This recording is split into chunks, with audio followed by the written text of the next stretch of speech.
कार्यक्रम शिक्षा र सरोकार।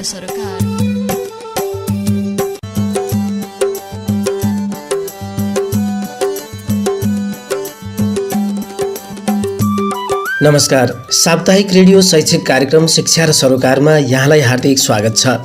कार्यक्रम शिक्षा र सरोकार हरेक साताको आइतबार ठिक यसै बेला लिएर तपाईमाझ उपस्थित हुने गर्दछु। म सुनिल गौतम, प्रविधिमा सहकर्मी इमान।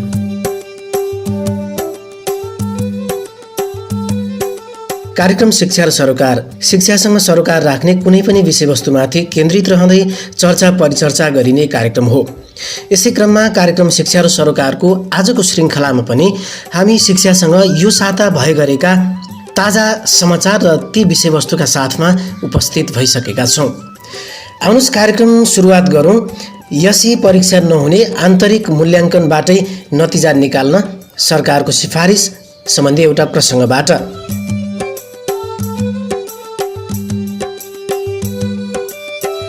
यस वर्षको माध्यमिक शिक्षा परीक्षा यसई नहुने भएको छ। यसपटक पनि विद्यालयको आन्तरिक मूल्याङ्कनकै आधारमा नतिजा हुने भएको हो। मन्त्री परिषदको बैठकले कोरोना संक्रमणको कारण राष्ट्रव्यापी रूपमा यसई परीक्षा सञ्चालन गर्न नसकिने भन्दै आन्तरिक मूल्याङ्कनबाटै परीक्षा गर्न निर्णय गरेको छ। त्यस्तै नयाँ शैक्षिक सत्र असार महिनाबाट सुरु गर्ने पनि मन्त्री परिषदले निर्णय लिएको हो। असार महिना अघि नै यसैको आन्तरिक मूल्याङ्कन सक्ने तयारी गरिरहेको शिक्षा विज्ञान तथा प्रविधि मन्त्रालयले जानकारी दिएको छ। विद्यालयहरूले गरेको आन्तरिक मूल्याङ्कनबाट त्यस्तो विवरण सम्बन्धित जिल्ला शिक्षा विकास तथा समन्वय समितिमा पठाउने र शिक्षा विकास तथा समन्वय एकाइले प्रमाणित गरी राष्ट्रिय परीक्षा बोर्डमा पठाउनुपर्ने सिफारिस गरिएको हो। प्राप्त विवरणका आधारमा परीक्षा बोर्डले परीक्षाफल तयार पारेर सार्वजनिक गर्नेछ। गत वर्ष पनि कोरोना महामारीका कारण परीक्षा रोकिएपछि आन्तरिक मूल्याङ्कनबाटै नतिजा सार्वजनिक गरिएको थियो। गत वर्ष पनि कोरोना महामारीकै कारण आन्तरिक मूल्याङ्कनकै आधारमा यसै परीक्षाको नतिजा तयार पारिएको थियो। यसका लागि राष्ट्रिय परीक्षा बोर्डले छुट्टै कार्यविधि तयार पारेको थियो। यसपालि पनि सोही कार्यविधिका आधारमा विद्यार्थीको मूल्याङ्कन गर्न थालिएको हो। तर बोर्डले कार्यविधिमा संशोधन हुन सक्ने जनाएको छ। विज्ञहरूले गत वर्षको कमी कमजोरी कार्यविधिमा संशोधन हुनुपर्ने औल्याएका थिए। यसअघि जेठ 13 गतेबाट हुने भनेको यसई राष्ट्रिय परीक्षा बोर्डले कोरोना महामारीका कारण स्थगित गरेको थियो। बोर्डका अनुसार 5,17,000 विद्यार्थी यसई परीक्षाको तयारीमा रहेका थिए। त्यस्तै बोर्डले जेठ 26 गतेबाट हुने भनिएको कक्षा 12 को परीक्षा पनि स्थगित गरेको थियो। कक्षा 12 को परीक्षा कसरी गर्ने भन्ने बारे सरकारले निर्णय अझै लिइ नसकेको बताइएको छ। यता विद्यालय शिक्षा सम्बन्धी आकस्मिक कार्ययोजना तुरुन्त संशोधन गर्न सुझाव दिएको छ। शिक्षा विज्ञान तथा प्रविधि मन्त्रालयबाट गत साल तयार पारिएको विद्यालय शिक्षा सम्बन्धी आकस्मिक कार्ययोजनाको प्रभावकारी कार्यान्वयन नभएको भन्दै स्थानीय जनप्रतिनिधि, विद्यालय व्यवस्थापन समितिका पदाधिकारी र शिक्षकहरूले तत्कालै यस्तो कार्ययोजना परिमार्जन गरी लागू गर्न सुझाव दिएका छन्। शिक्षकहरूले आकस्मिक कार्ययोजना परिमार्जन गर्दामा त्यसमा कोरोना विरुद्धको खोप उपलब्ध गराउने कार्यसूची पनि थप्न माग गरेका छन्। शिक्षा चिन्तन श्रृङ्खला सञ्चालनका क्रममा सरोकारवाला पक्षहरूले भर्चुअल बैठक मार्फत यस्तो सुझाव दिएको एजुकेसन पार्टीले आफ्नो समाचार बनाएको छ। शिक्षा मन्त्रालयले गत साल विद्यालय शिक्षा सम्बन्धी आकस्मिक कार्ययोजना 2077 बनाएको थियो। 31 बुधे यस्तो कार्ययोजनामा इन्टरनेट विस्तार, सार्वजनिक विद्यालयका शिक्षक विद्यार्थीको सिकाइ सम्पर्क कायम गराउन, CUG अर्थात् मोबाइल सेवाको क्लोज्ड युजर ग्रुपमा आबद्ध गराउने, शैक्षिक सामग्री तयारी गर्ने, सिकाइ सहजीकरण केन्द्रलाई फ्री वाइफाई जोन बनाउने, शिक्षक घर दैलो कार्यक्रम सञ्चालन गर्ने, श्रव्य दृश्य सामग्री विकास तथा प्रसारण गर्ने, शिक्षक क्षमता विकास तथा वैकल्पिक सिकाइमा विद्यार्थीको पहुँच र बसाई स्थानान्तरण एवं विद्यालय परिवर्तन सम्बन्धी तथ्याङ्क सङ्कलन गर्ने सुझाव दिएको थियो। पाठ्यपुस्तकको सुनिश्चितता, विद्यार्थी भर्ना, शिक्षक कार्यस्थलमा पुग्ने, शिक्षण विधि र मूल्याङ्कन प्रक्रियाको ढाँचा लगायत क्रियाकलापहरू यस्तो कार्ययोजनामा तयार पारिएको थियो।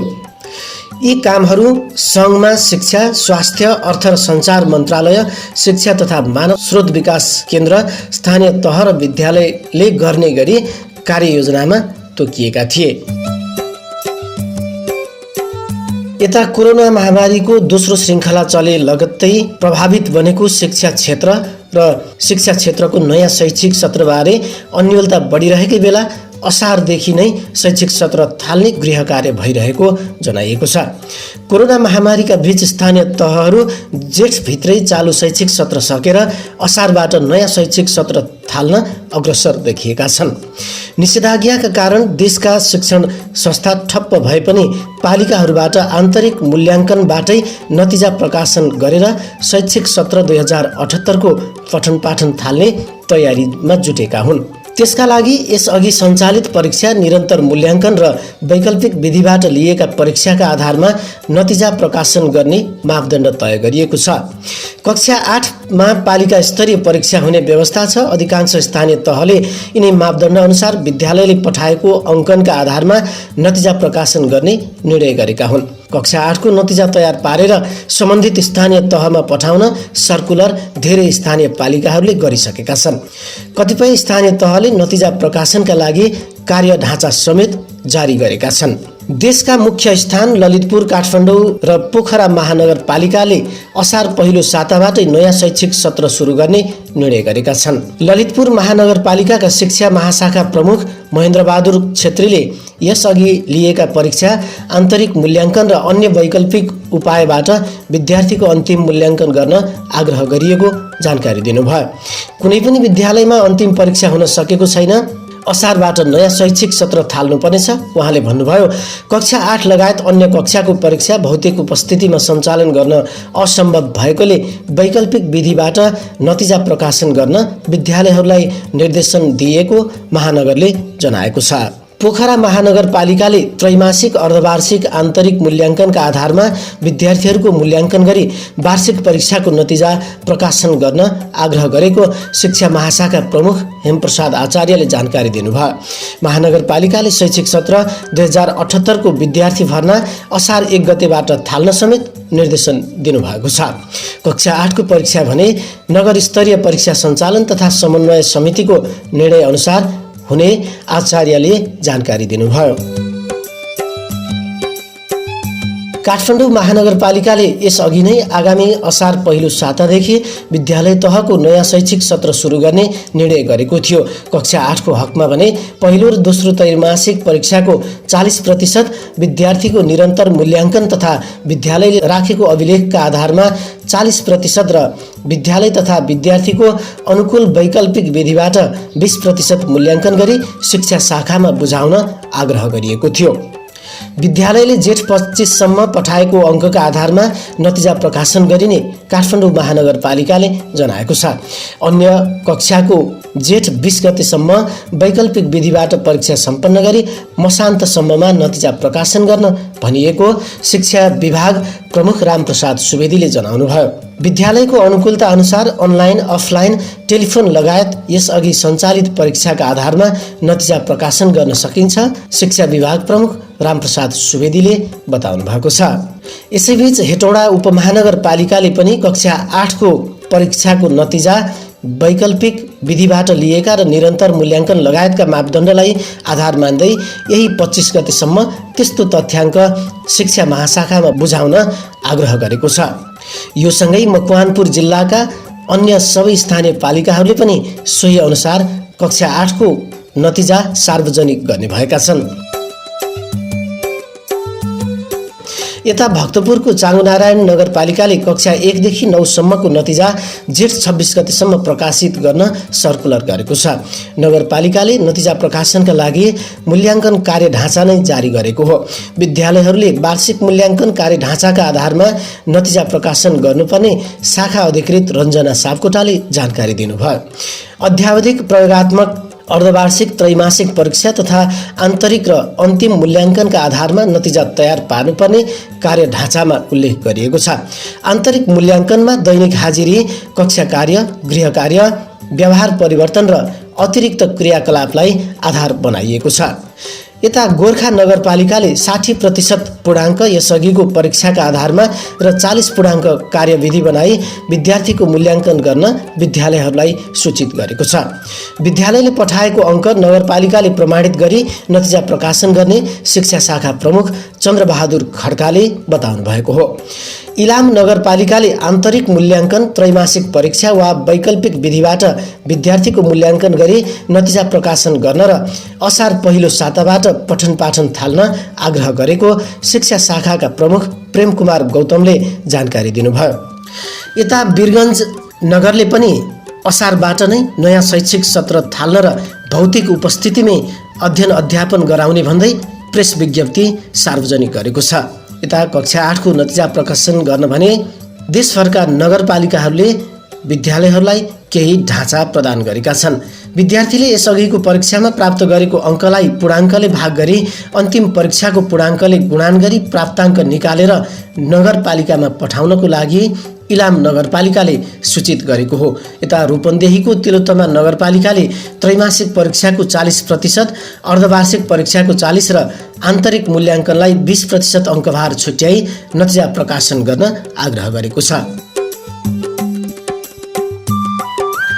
शिक्षा मन्त्रालयले गत वर्षको कोरोना महामारीका कारण वैशाखबाट सुरु हुने शैक्षिक सत्रलाई असार महिनामा सारेको थियो। यसपालि पनि वैशाखदेखि शिक्षण संस्था ठप्प रहेका छन्। पठन पाठन र परीक्षा रोकिएको छ। मन्त्रालयले अर्को निर्णय नभएसम्म असार पहिलो साताबाटै शैक्षिक सत्र सुरु हुने जनाएको छ। पठन पाठन र परीक्षा हुन नसकेकाले चालु शैक्षिक सत्रलाई अझै पछाडि धकेल्ने कि भन्ने विषयमा छलफल भइरहेको मन्त्रालय स्रोतले जानकारी दियो। कतिपय निजी विद्यालयले नतिजा प्रकाशन गरेर नयाँ शैक्षिक सत्रको अनलाइन पठन पाठन समेत सुरु गरिसकेका छन्। जेठमा सञ्चालन हुने कक्षा 10 र 12 को परीक्षा पनि स्थगित गरिएको छ। राष्ट्रिय परीक्षा बोर्डले यी कक्षाको परीक्षा सञ्चालनको मोडालिटी खोजी गरिएको छ। असारबाट शैक्षिक सत्र सुरु गर्ने बताए पनि पालिकाहरूले पठन पाठनको विधिबारे केही खुलासा गरेका छैनन्। शिक्षाविद देवीराम आचार्यले इन्टरनेट, रेडियो र टेलिभिजनमा पहुँच नभएका विद्यार्थीलाई टेलिफोनबाटै पनि सिकाउन सकिने सुझाव दिनुभएको छ। इच्छा शक्ति भए टेलिफोन एसएमएसबाट पनि पढाउन सिकाउन सकिन्छ। उनले भने यो अप्ठ्यारो बेलामा समस्या मात्रै देखाएर पुग्दैन। यता निषेधाज्ञा लम्बिँदै जाँदा त्रिभुवन विश्वविद्यालयले पनि अनलाइनबाट पठन पाठन र परीक्षा सञ्चालन गर्नमा जोड दिएको छ। त्रिविका उपकुलपति धर्मकान्त बास्कोटाले प्रेस विज्ञप्ति जारी गर्दै वैकल्पिक माध्यमबाट शैक्षिक गतिविधि बढाउन डिन कार्यालय, विभाग, क्याम्पसलाई निर्देशन गरेका हुन्। रोकिएका सबै तहका परीक्षा अनलाइन माध्यमबाट सञ्चालन गर्नुपर्नेमा उहाँको जोड रहेको छ। गत वर्ष अनलाइन परीक्षाको तयारी गर्दा गर्दै लकडाउन खुकुलो भएपछि त्रिभुवन विश्वविद्यालयले भौतिक उपस्थितिमा नै परीक्षा सञ्चालन गर्न थालेको थियो। फेरि कोरोना संक्रमणको दोस्रो भेरिएन्ट फैलिएसँगै र यसकै आकलन गरेर वैकल्पिक माध्यमको तयारी गर्न नसक्दा त्रिभुवन विश्वविद्यालय लगायत शिक्षण संस्थाका परीक्षा र पठन पाठनहरू प्रभावित हुन पुगेको शिक्षाविदहरूको तर्क रहेको छ। यो समाचार आजको कान्तिपुर दैनिकमा प्रकाशन भएको हो। यता बजेटले सरकारी र निजी विद्यालयका शिक्षक विद्यार्थीबीच विभेद गर्यो भन्दै इस्टुले प्रेस विज्ञप्ति जारी गरेको छ। संस्थागत विद्यालय शिक्षक युनियन इस्टुले आर्थिक वर्ष 78-79 को बजेट वक्तव्यले सरकारी र संस्थागत विद्यालयका शिक्षक विद्यार्थीबीच विभेदपूर्ण व्यवहार गरेको आरोप लगाएको छ। साथै नयाँ बजेटले संस्थागत विद्यालय र त्यहाँ कार्यरत शिक्षक कर्मचारीहरूको पनि थोरै पनि माग सम्बोधन नगरेको इस्टुको आरोप रहेको छ। सोमबार एक प्रेस विज्ञप्ति जारी गर्दै इस्टुले बजेट वक्तव्यमा शिक्षा विज्ञान तथा प्रविधि मन्त्रालयका निम्ति 1,80,4 करोड रुपियाँ छुट्याइएको भए पनि कुनै पनि शीर्षकले संस्थागत विद्यालय र त्यहाँ कार्यरत शिक्षक कर्मचारीहरूलाई पनि थोरै मात्रामा भने पनि सम्बोधन गर्न नसकेको जनाएको हो। इस्टुका अध्यक्ष होमकुमार थापा र कार्यवाहक महासचिव भवानी प्रसाद पराजुलीद्वारा संयुक्त रूपमा जारी प्रेस विज्ञप्तिमा आर्थिक वर्ष 78-79 को बजेटका सम्बन्धमा 10 बुँदे धारणा समेत सार्वजनिक गर्दै स्टुले लकडाउन अवधिको तलब सरकारले बेहोर्नुपर्छ भन्ने माग राखे पनि यो सुनवाई नभएको जनाएको छ। त्यस्तै स्टुले निशुल्क पाठ्यपुस्तक वितरण, स्यानिटरी प्याड वितरण र ल्यापटप किन्न दिइने ऋणमा पनि सार्वजनिक विद्यालय मात्रै तोकेर एउटै देशका बालबालिकामा राष्ट्रले विभेद गरेको आरोप लगाएको छ। निजी विद्यालयमा कार्यरत शिक्षकको तलब नबढाइएको, तलब नपाएकाहरूलाई सहयोग प्याकेजको व्यवस्था नगरिएको, शिक्षकलाई कोभिड खोपको अनिवार्य व्यवस्था नगरिएको जस्ता मागहरू बजेटले पूरा नगरेको प्रेस विज्ञप्तिमा जनाइएको छ। यता नेपाल राष्ट्रिय शिक्षक संगठन राष्ट्रिय समितिका अध्यक्ष लक्ष्मण शर्माले निजामती विद्यालय गलत मात्रै होइन बदमासी पनि हो भन्ने अभिव्यक्ति दिनुभएको छ। सरकारले प्रस्तुत गरेको 78-79 को बजेटमा निजामती विद्यालय स्थापनाको अवधारणा गलत मात्रै नभएर बदमासी पनि भएको बताइएको छ। नेपाल राष्ट्रिय शिक्षक संगठन राष्ट्रिय समिति अध्यक्ष लक्ष्मण शर्माले आम नागरिकबाट असुलेको करको रकम दुरुपयोग गर्दै निजामती विद्यालय स्थापनाको परिकल्पना अत्यन्तै निन्दनीय भएको बताउनु भएको हो। बजेटमा केही राम्रा पक्ष भए पनि यो आर्थिक वर्षको बजेटलाई संगठनले पूर्ववत बजेटभन्दा भिन्न नरहेको शर्माले प्रतिक्रिया दिए। यो बजेटबाट शिक्षा क्षेत्रमा कुनै दूरगामी अपेक्षा गर्न नसकिने बताउँदै उहाँले वृद्धलाई औषधि खुवाएर बचाइरहे जस्तै शिक्षकहरूलाई गरी खान र मरिजान पनि नदिने यो बजेटलाई संज्ञा दिनुभएको छ। शर्माले राहत शिक्षक, विद्यालय कर्मचारी, साबिक उच्च मावि दरबन्दी तथा शिक्षकका तमाम समस्या शिक्षा ऐनसँग जोडिएको विषय भएकोले अब संगठनको सबै शक्ति त्यतातर्फ केन्द्रित गर्ने बताउनु भएको छ। कोभिड-19 को संक्रमणमा परि ज्यान गुमाउने शिक्षकका सन्दर्भमा भने राज्यले बुझेर शिक्षकलाई खोप नदिए पनि आफूहरूको पहुँच तत्काल सीसीएमसीसम्म पुग्न नसक्नु दुर्भाग्य भएको टिप्पणी समेत उहाँले गर्नुभयो। शिक्षक महासंघबारे जारी विवाद शिक्षक संगठनको तर्फबाट नभएकोले यसबारे भ्रममा नपर्न पनि उहाँले सरकारवाला सम्बन्धित सबैमा आग्रह गर्नुभएको छ। नेपाल राष्ट्रिय शिक्षक संगठन इन्द्र सरोवर पालिकाले सञ्चालन गरेको 10 दिने शिक्षक प्रशिक्षण समापन समारोहलाई सम्बोधन गर्दै संगठन अध्यक्ष लक्ष्मण शर्माले यस्तो अभिव्यक्ति दिनुभएको हो।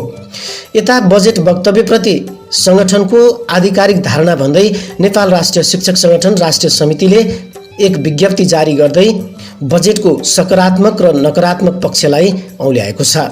इन्द्र सरोवर पालिकाको कार्यक्रममा बोल्दै विशेष अतिथि शिक्षक संगठन मकवानपुर जिल्ला अध्यक्ष श्रीराम दाहालले भने कोभिडबाट समुदायलाई जोगाउने हो भने अबको आउने पहिलो खोपको डोज शिक्षक र विद्यार्थीलाई लगाइनुपर्ने धारणा व्यक्त गर्नुभएको छ। समुदायसँग प्रत्यक्ष जोडिएको शिक्षक विद्यार्थीलाई राज्यले गरेको उपेक्षाप्रति अब आम समुदाय एकजुट भएर लाग्नुपर्नेमा समेत उहाँले जोड दिनुभयो। पहिलो चरण सम्बन्धित निकायलाई हामी जानकारी गराएर खोप माग्छौं, अन्यथा विरोधमा उत्रनुको विकल्प नरहेको पनि दाहालले टिप्पणी गर्नुभएको थियो। यसैबीच नेपाल राष्ट्रिय शिक्षक संगठन जिल्ला समिति मकवानपुरले आज मकवानपुरका 10 वटा स्थानीय पालिका र जिल्ला प्रशासन कार्यालय मकवानपुर मार्फत नेपाल सरकारलाई फ्रन्ट लाइनमा रहेर काम गर्ने सम्पूर्ण शिक्षक एवं विद्यार्थीहरूलाई कोभिड-19 को खोप अविलम्ब प्रदान गर्न ज्ञापन पत्र बुझाएका छन्। मकवानपुर जिल्लाकै 10 वटा स्थानीय पालिका अध्यक्षहरू समक्ष स्थानीय संगठन पालिका अध्यक्षहरूले ज्ञापन पत्र बुझाएका हुन्। त्यसैगरी मकवानपुर जिल्ला अध्यक्ष श्रीराम दाहाल को नेतृत्वमा गएको टोलीले पनि जिल्ला प्रशासन कार्यालय मकवानपुर मार्फत नेपाल सरकारलाई यस्तो ज्ञापन पत्र बुझाएका हुन्। नेपाल राष्ट्रिय शिक्षक संगठन जिल्ला समिति मकवानपुरले हेटौडा अस्पतालमा रहेका कोभिड-19 का संक्रमित बिरामीहरूलाई लक्षित गर्दै 50 सिलिन्डर अक्सिजन ग्यास आज एक कार्यक्रमका बीच सहयोग गरेको छ।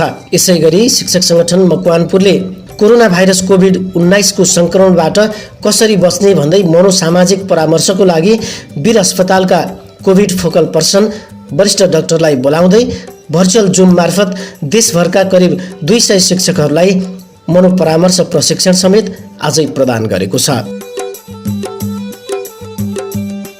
श्रोता, कार्यक्रम शिक्षा र सरोकारको आजको श्रृङ्खलामा हामी झन्डै अन्त्यतिर छौं। अन्त्यमा जाँदा जाँदै सामाजिक सञ्जाल फेसबुकमा देखिएको एउटा प्रतिक्रिया अबको क्रममा। आजको सामाजिक सञ्जालमा देखिएको प्रतिक्रिया चाहिँ सुर्खेतबाट वीरेन्द्र महराको प्रतिक्रिया हामीले लिएका छौं। उहाँले गत वर्षको एसई परीक्षामा उठाइएको शुल्क र यस वर्ष पनि राष्ट्रिय परीक्षा बोर्डले उठाएको शुल्क अब कहाँ जान्छ भन्दै आफ्नो तर्क फेसबुकमा यसरी व्यक्त गर्नुभएको छ। 2077 सालको एसई परीक्षा पनि आन्तरिक मूल्याङ्कनका आधारमा हुने सिफारिस भएछ। परीक्षा सञ्चालनका लागि गत वर्ष विद्यार्थीबाट उठाइएको शुल्क कहाँ, कसरी, कुन ठाउँमा खर्च भयो, राष्ट्रिय परीक्षा बोर्डले सार्वजनिक गर्नुपर्छ। गत वर्ष विद्यालयहरूले आफ्नै खर्चमा आन्तरिक मूल्याङ्कन सम्बन्धी सम्पूर्ण कामहरू गरे। मूल्याङ्कनमा खटिने मूल्याङ्कनकर्ता, अभिलेखीकरण गर्ने कर्मचारी, विद्यालयबाट जिल्लासम्म लकडाउनको बेला महँगो भाडा तिरेर रिजल्ट पुर्याउने काम विद्यालयहरूले नै गरे। परीक्षा बोर्डले उठाएको परीक्षा शुल्कबाट एक सुको समेत विद्यालयलाई दिएन। यो रकम कता गयो, अब खोजी हुनुपर्दछ। यस वर्ष पनि त्यही पुरानै अवस्था हो भने कसरी आन्तरिक मूल्याङ्कन गर्ने? सम्पूर्ण शिक्षक साथीहरूले यो कुरा उठान गरौँ कि त विद्यार्थीबाट उठाइएको शुल्क फिर्ता हुनुपर्छ कि आन्तरिक मूल्याङ्कन केन्द्रमा दिनुपर्छ। गत वर्ष एसई परीक्षा सञ्चालन गर्न केन्द्रमा पठाइएको रकम गाडी भाडा बाहेक सुदूरपश्चिम प्रदेश शिक्षा निर्देशनालयले केन्द्राध्यक्षहरू मार्फत फिर्ता मागेको थियो। कपी परीक्षण, मूल्याङ्कन, नम्बरिङ जस्ता काम विद्यालयमै भए। विद्यालयले कडा लकडाउनको बेला गाडी बुक गरेर रिजल्ट जिल्लामा पठाए। शिक्षक स्टाफलाई मूल्याङ्कन कार्यमा खटाउँदा उधारोमा खाजा नास्ता खुवाए। स्रोत नभएर आजसम्म पनि तिर्न सकिएको छैन। यस वर्ष पनि यस्तै फ्रीमा मूल्याङ्कन सम्बन्धी काम गर्न सहज छ र राष्ट्रिय परीक्षा बोर्ड के जवाफ छ भन्दै वीरेन्द्र महरा सुर्खेतबाट आफ्नो जिज्ञासा राख्नुहुन्छ। श्रोता, यो प्रतिक्रिया सँगसँगै कार्यक्रम शिक्षा र सरोकारको आजको श्रृङ्खला यति नै। कार्यक्रम सम्बन्धी तपाईका जिज्ञासा, सल्लाह अनि सुझावको लागि हाम्रो ठेगाना कार्यक्रम शिक्षा र सरोकार, रेडियो मकवानपुर 101.3 मेगाहर्ज। लौ त यिनै विविध प्रस्तुतिसँगै कार्यक्रमको यो श्रृङ्खलाबाट म सुनिल गौतम बिदा हुन्छु। नमस्ते, शुभ समय। कार्यक्रम शिक्षा र सरोकार।